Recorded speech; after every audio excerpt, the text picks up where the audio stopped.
Tale of Genji, Kiritsubo, Part 2. It was of the young prince that he spoke in symbol, but she did not read the letter to the end. At last the mother said, "Though I know that long life means only bitterness, I have stayed so long in the world that even before the pine tree of Takasoga, I should hide my head in shame. How then should I find courage to go hither and thither in the great palace of 100 towers? Though the august summons should call me time and again, myself I could not obey. But the young prince, whether he may have heard the august wish I know not, is impatient to return, and, what is small wonder, seems very downcast in this place. Tell his majesty this, and whatever else of my thoughts you have learned from me. For a little child, this house is indeed a sorry place." They say that the child is asleep. The quiver-bearer's daughter answered, "I should like to have seen him and told the emperor how he looks, but I am awaited at the palace, and it must be late." She was hastening away, but the mother, since even those who wander in the darkness of their own black thoughts can gain by converse a momentary beam to guide their steps, "I pray you, some time to visit me of your own accord, and when you are at leisure. In years past, it was at times of joy and triumph that you came to this house, and now this is the news you bring. Foolish are they indeed who trust to fortune. From the time she was born until his death, her father, who knew his own mind, would have had it that she must go to court, and charged me again and again not to disappoint his wishes if he were to die. And so, though I thought that the lack of a guardian would bring her into many difficulties, I was determined to carry out his desire. At court she found that favors only too great were to be hers, and all the while must needs endure in secrecy the tokens of inhuman malice, till hatred had heaped upon her so heavy a load of cares that she died as it were murdered. Indeed, the love that in his wisdom he deigned to show her, or so sometimes it seems to me in the uncomprehending darkness of my heart, was crueler than indifference." So she spake, till tears would let her speak no more, and now the night had come. "All this," the girl answered, "he himself has said, and further, that thus against my will and judgment I yielded helplessly to a passion so reckless that it caused men's eyes to blink, was perhaps decreed for the very reason that our time was fated to be so short. It was the wild and vehement passion of those who are marked down for instant separation. And though I had vowed that none should suffer because of my love, yet in the end she bore upon her shoulders the heavy hatred of many who thought that for her sake they had been wronged. So again and again have I heard the emperor speak with tears.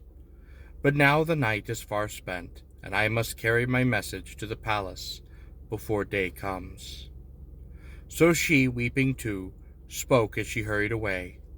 But the sinking moon was shining in a cloudless sky, and in the grass clumps that shivered in the cold wind, bell crickets trickled with their compelling cry. It was hard to leave these grass clumps, and the quiver-bearer's daughter, loath to ride away, recited the poem which says, "Ceaseless as the interminable voices of the bell cricket, all night till dawn my tears flow."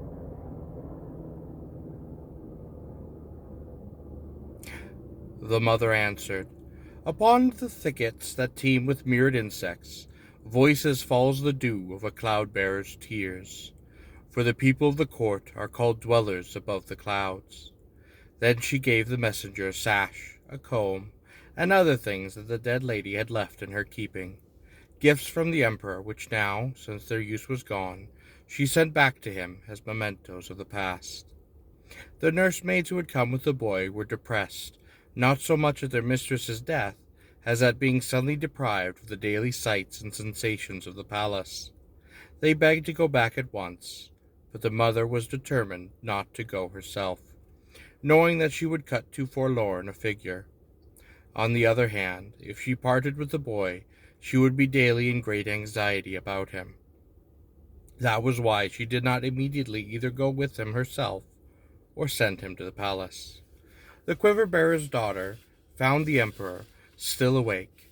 He was, upon pretext of visiting the flower-pots in front of the palace, which were then in full bloom, waiting for her out of doors, while 4 or 5 trusted ladies conversed with him.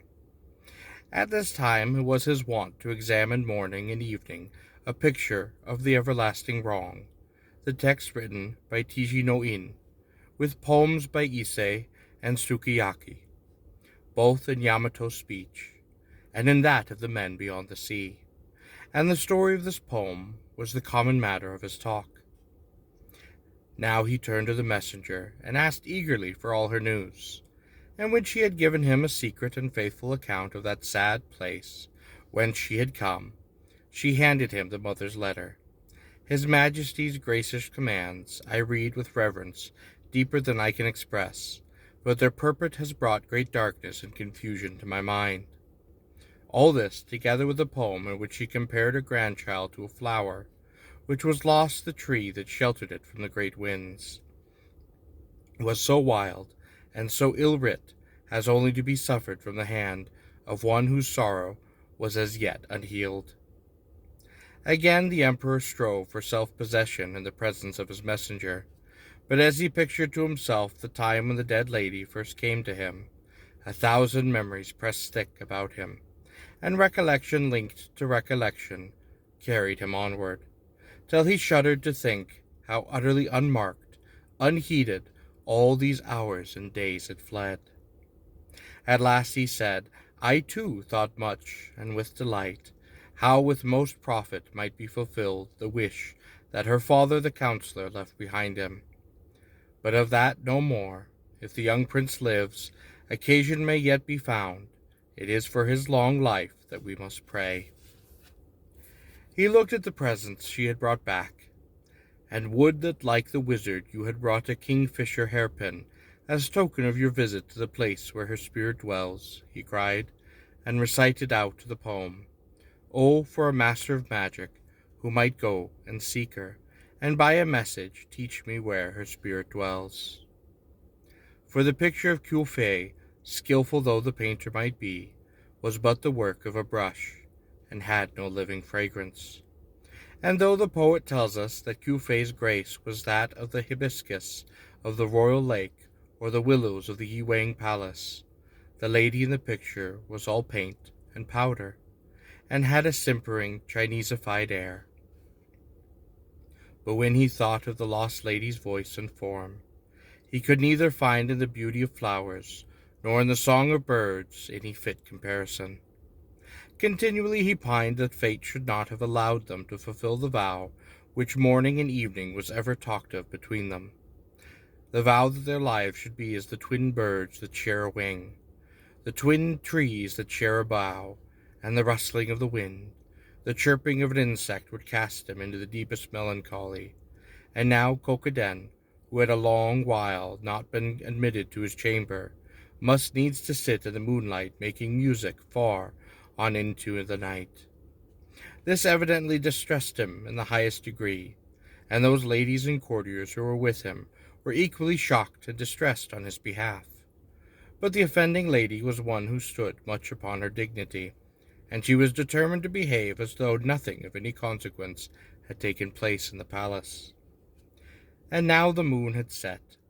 The emperor thought of the girl's mother in the house amid the thickets, and wondered, making a poem of the thought, with what feelings she had watching the sinking of the autumn moon. For even we, men above the clouds, were weeping when it sank. He raised the torches high in their sockets, and still sat up, but at last he heard voices coming from the watch house of the right, and knew that the hour of the bull had struck. Then, lest he should be seen, he went into his chamber. He found he could not sleep, and was up before daybreak. But as though he remembered the words, he knew not the dawn was at his window of his poem. He showed little attention to the affairs of his morning audience, scarcely touched his dried rice, and seemed but dimly aware of the viands on the great table, so that the carvers and the waiting men groaned to see their master's plight. And all his servants, both men and women, kept on whispering to one another, "What a senseless occupation ours has become," and supposed that he was obeying some extravagant vow. Regardless of his subjects' murmuring, he continually allowed his mind to wander from their affairs to his own, so that the scandal of his negligence was now as dangerous to the state as it had been before. And again there began to be whispered references to a certain emperor of another land.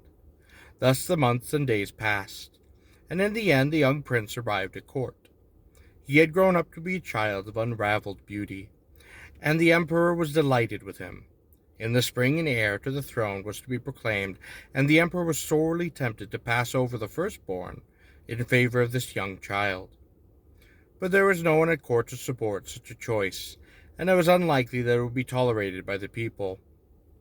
It would indeed bring danger rather than glory to the child.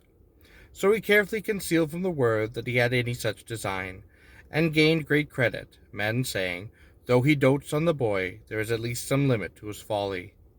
And even the great ladies of the palace became a little easier in their minds. The grandmother remained inconsolable, and impatient to set out upon her search for the place where the dead lady's spirit dwelt. She soon expired, and again the emperor was in great distress, and this time the boy, being now 6 years of old, understood what had happened, and wept bitterly. And often he spake sadly of what he had seen when he was brought to visit the poor dead lady, who had for many years been so kind to him. Henceforth he lived always at the palace. When he became 7, he began to learn his letters, and his quickness was so unusual that his father was amazed.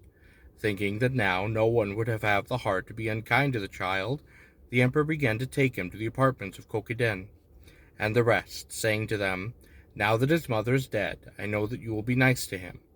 Thus the boy began to penetrate the royal curtain. The roughest soldier, the bitterest foeman, could not have looked on such a child without a smile, and Kokiden did not send him away.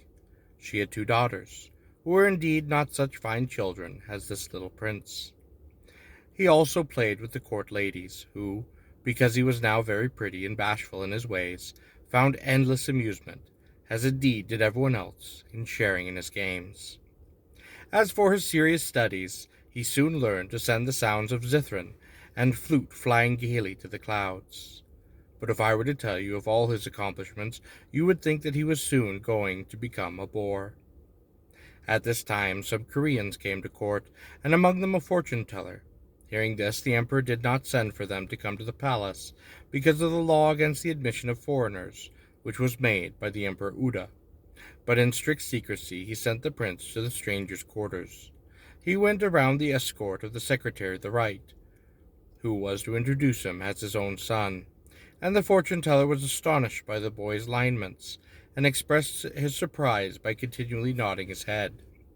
"He has the marks of one who might become a father of the state, and if this were his fate, he would not stop short at any lesser degree than that of a mighty king and emperor of all land.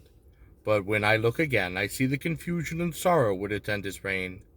But should he become a great officer of state and counsel the realm, I see no happy issue, for he would be defying those kingly signs of which I spoke before." The secretary was a most talented, wise, and learned scholar, and now began to conduct an interesting conversation with the fortune-teller. They exchanged essays and poems, and the fortune-teller made a little speech, saying, "It has been great pleasure to me on the eve of my departure to meet with a man of capacities so unusual, and though I regret my departure, I shall now take away most agreeable impressions of my visit." The little prince presented him with a very nice verse of poetry, at which he expressed boundless admiration, and offered the boy a number of handsome presents. In return, the emperor sent him a large reward from the imperial treasury. This was all kept strictly secret, but somehow or other the heir apparent's grandfather, the minister of the right, and others of his party got wind of it, and became very suspicious. The emperor then sent for native fortune-tellers, and made trial of them, explaining that because of certain signs which he had himself observed, he had hitherto refrained from making the boy a prince. With one accord they agreed that he had acted with great prudence, and the emperor determined not to set the child adrift upon the world as a prince without royal standing or influence upon the mother's side. For he thought, "My own power is very insecure. I had best set him to watch on my behalf over the great officers of state."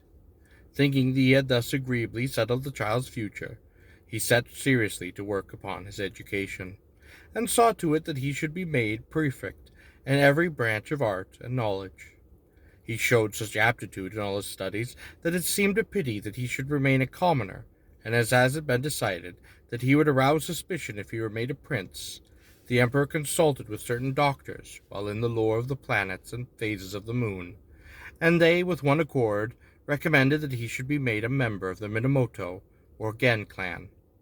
So this was done, and as the years went by the emperor did not forget his lost lady. And though many women were brought to the palace in the hope that he might take pleasure in them, he turned them from them all, believing that there was not in the world anyone like her whom he had lost. There was at the time a lady whose beauty was of great repute. She was the fourth daughter of the previous emperor, and it was said that her mother, the dowager empress, had brought her up with unrivaled care. A certain dame of the household, who had served the former emperor, was intimately acquainted with the young princess, having known her since childhood, and still having occasion to observe her from without. "I have served in 3 courts," said the dame, "and in all that time have seen none other who could be likened to the departed lady, save the daughter of the empress mother. She indeed is a lady of rare beauty." So she spake to the emperor, and he, much wondering what truth there was in it, listened with great attention. The empress mother heard of this with great alarm, for she remembered with what open cruelty the sinister Lady Kokiden had treated her former rival, and though she did not dare speak openly of her fears, she was managing to delay the girl's presentation, when suddenly she had died. The emperor, hearing that the bereaved princess was in a very desolate condition, sent word, gently telling her that he should henceforth look upon her as though she were one of the lady princesses, his own daughters. Her servants and guardians and her brother, Prince Hibuyuki, thought that life in the palace might distract her, and would at least be better than the gloomy desolation of her home. And so they sent her to the court, and she lived in apartments called Fujisubo, the Vistaria tub, and was known by this name. The emperor could not deny that she bore an astonishing resemblance to his beloved. She was, however, of much higher rank, so that everyone was anxious to please her, and whatever happened, they were prepared to grant her the utmost license, whereas the dead lady had been imperiled by the emperor's favor, only because the court was not willing to accept her. His old love did not grow dimmer, and though he sometimes found solace and distraction in shifting his thoughts from the lady who had died to the lady who was so much like her, yet life remained for him a sad business.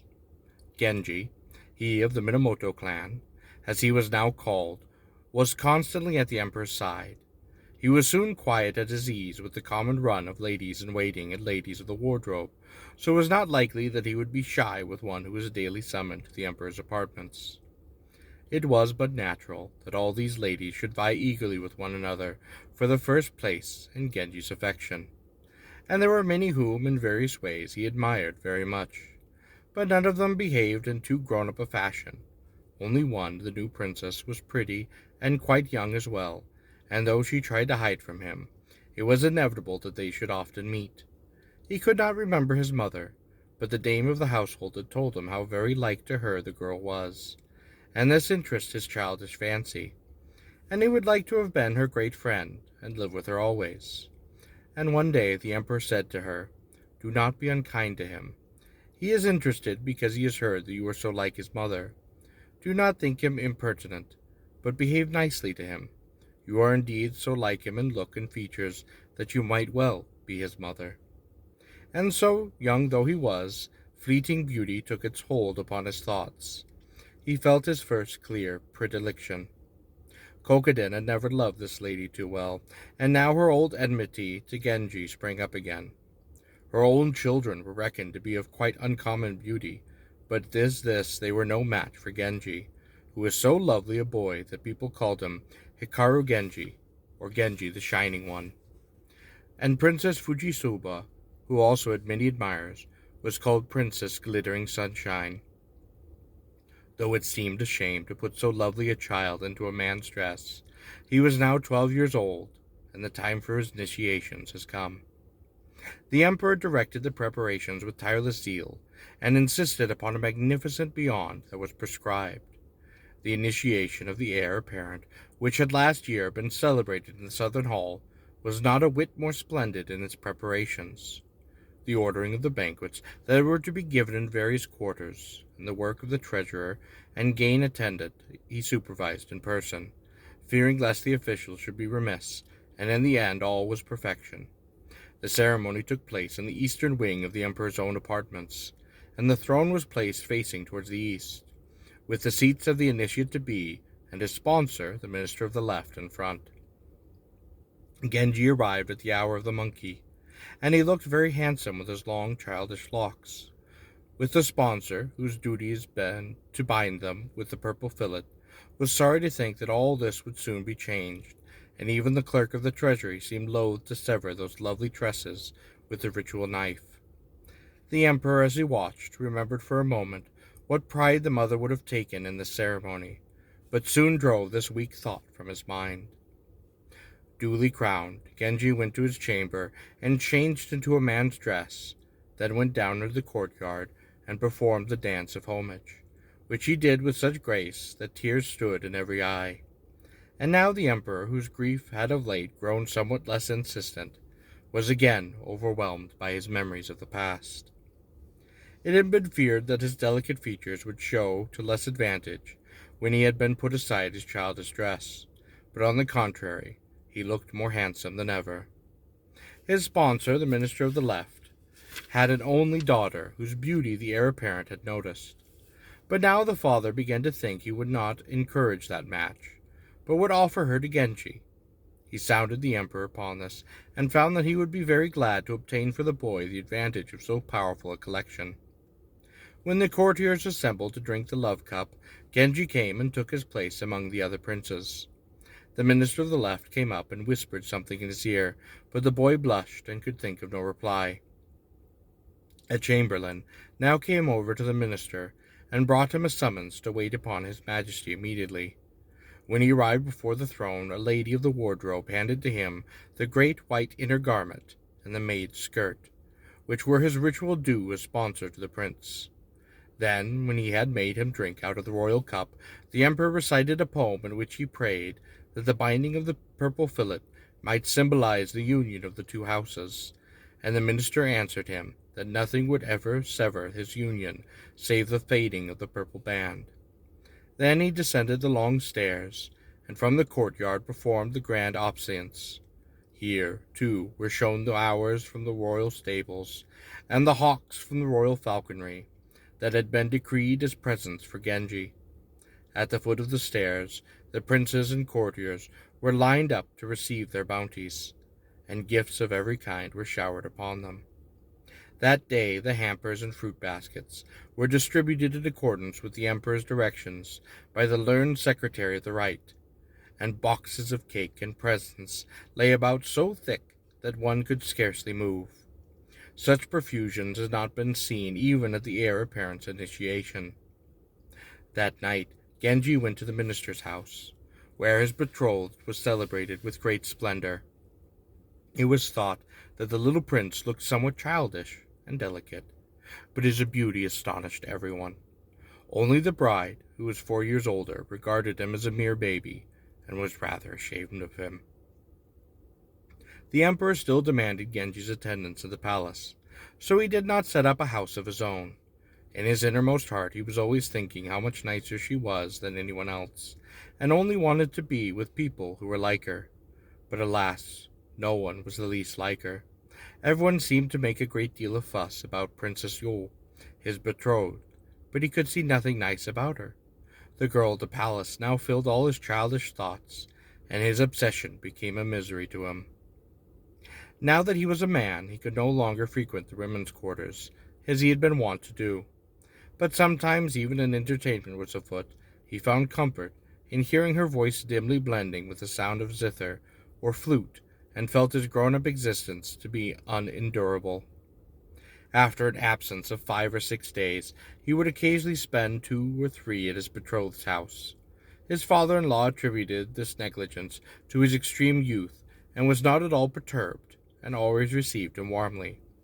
Whenever he came, the most interesting and agreeable of the young people of the day were asked to meet him, and endless trouble was taken in arranging games to amuse him. The shigase, one of the rooms which had belonged to his mother, was allotted to him as his official quarters in the palace, and the servants who had waited on her were now gathered together again, and formed his suite. His grandmother's house was fallen into decay, and the Imperial Office of Works was ordered to repair it. The grouping of the trees and the disposition of the surrounding hills had always made the place quite delightful, and now the basin of the lake was widened, and many other improvements were carried out. If only I were going to live here with someone whom I liked, thought Genji sadly. Some say that the name of Hikaru the Shining One was given to him in admiration by the Korean fortune-teller.